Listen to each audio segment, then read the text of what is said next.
Hello, hi, long time no see you. How are you? Hi. Hello. I'm fine. Thank you. Nice to meet you in this video live camera. I feel relieved that you were fine. Thank goodness. So, how is your study life at there? Is it fine? Is it okay? Is everything okay? I'm fine here. After what I have been facing through during the process of entrance to study here, I relieve that I have been passing through the process and now I'm happy that I can study well at here. That was the biggest life-changing event in my life. Oh, thank goodness that you have been passing through the process. And I feel relieved that you have been passing through the critical stage to enter the university at there. So, can you please tell me the story about how and what problem that you have been going through before this? Please.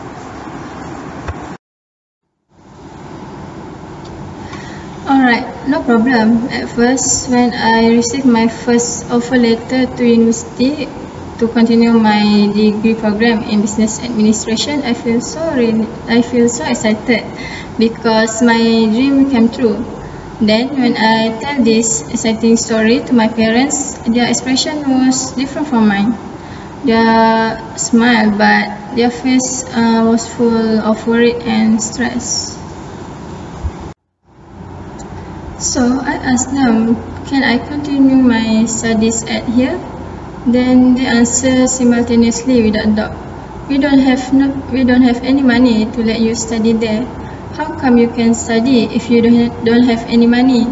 Then I feel broken in my heart. I just replied with a smile. Never mind, I just asking you. I know that we can afford it. I just share with you a good story. That's all. After a week from the scene, I got a phone call. May I speak to Miss Nadira? Yes, I'm speaking. We are from university. We are calling you to inform that we are offering you a scholarship for you study in here. So are you still interested with our offering? Without doubt, I answering. Yes, I'm interested with your offer. So don't forget to come with your document and your things on registration day, said the lady. Then I replied with, thank you, miss. She said, you are welcome, Miss Nadira.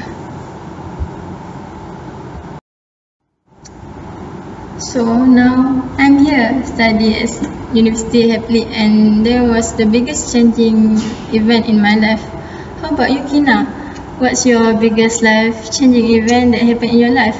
Is there any story that you keep it secret from me? Tell me.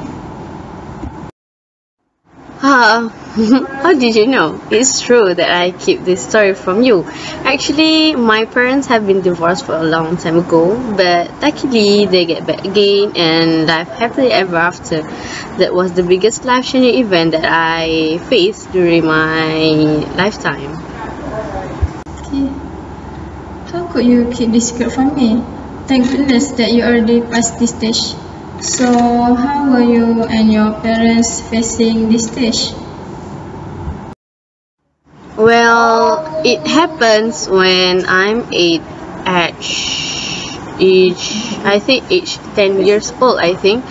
The best thing I can do on that time was crying and crying and crying again. What's my parents that made me cry all that time was when they were fighting all the time when they meet. Even when they are eating in front of my siblings, they will fight also. I don't know what they are fight of, but after time to the time, the fight become more and more serious than ever.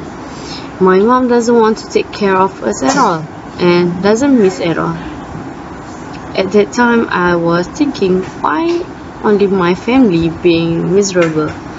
Why I'm the only one afraid to live alone without my parents? Why? I don't understand at the time. Yeah, At that time, I feel miserable and don't have a place to hang. So I'm stay with my brother and sister to help my study and my school. My grade was dropped drastically that time, seriously I say. And I have no reason to study after that tragedy happened. So as a good sister, my sister took help from my classroom teachers to help me study well and give me strength to survive. My teachers say that don't feel like you were standing and walk alone in the street. So my teachers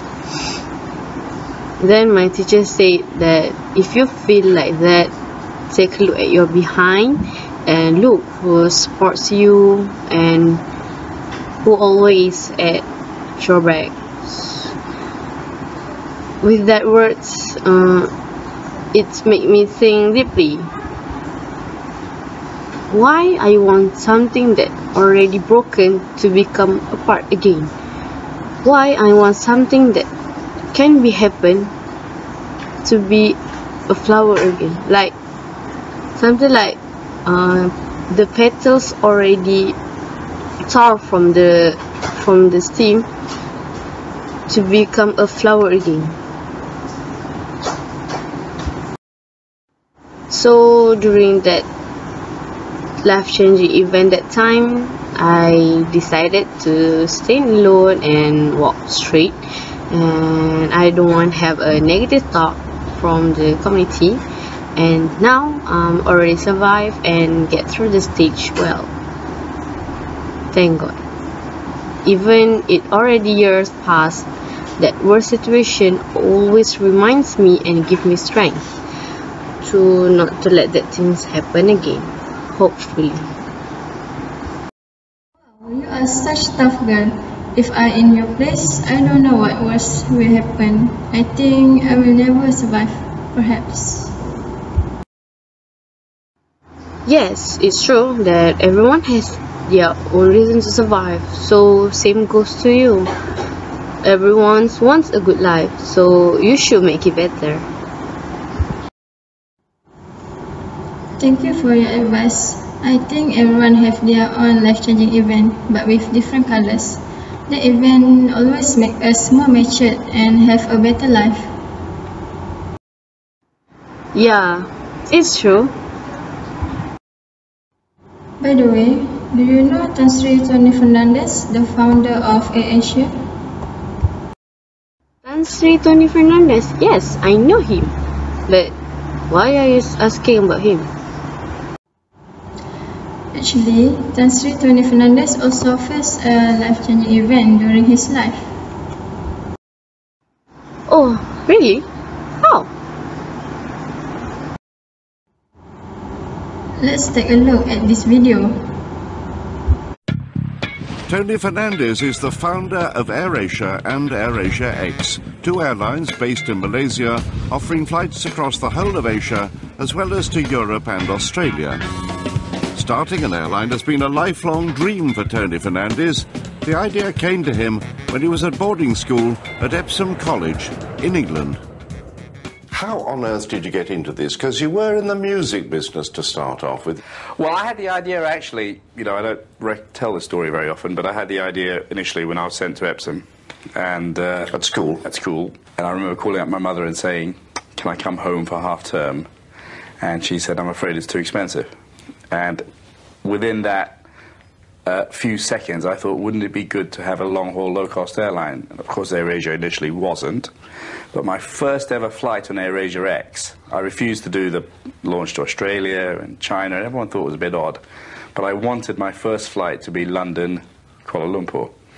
And my daughter is now at Epsom College, and I made her wait for me at my old house, Holman, and I traced the journey. The only difference was I used to go to Heathrow and now I went to Stansted, but it was very emotional for me, 35 years on. You sentimental old thing. This is about a sentimental journey, starting a low-cost airline just because as a boy you had a pang of distance.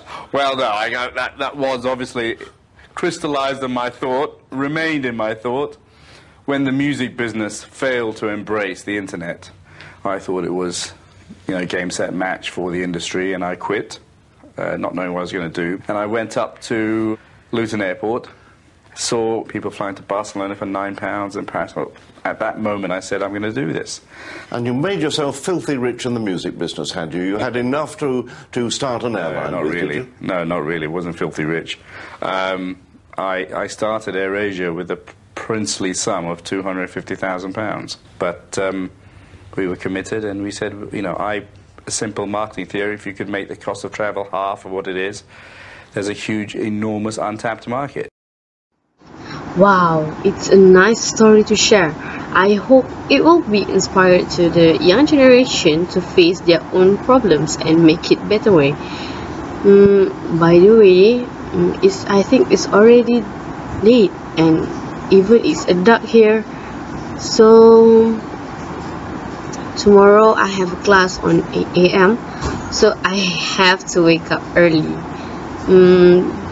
Don't forget to build your strength. Good luck. Bye. You too. Bye. See you again.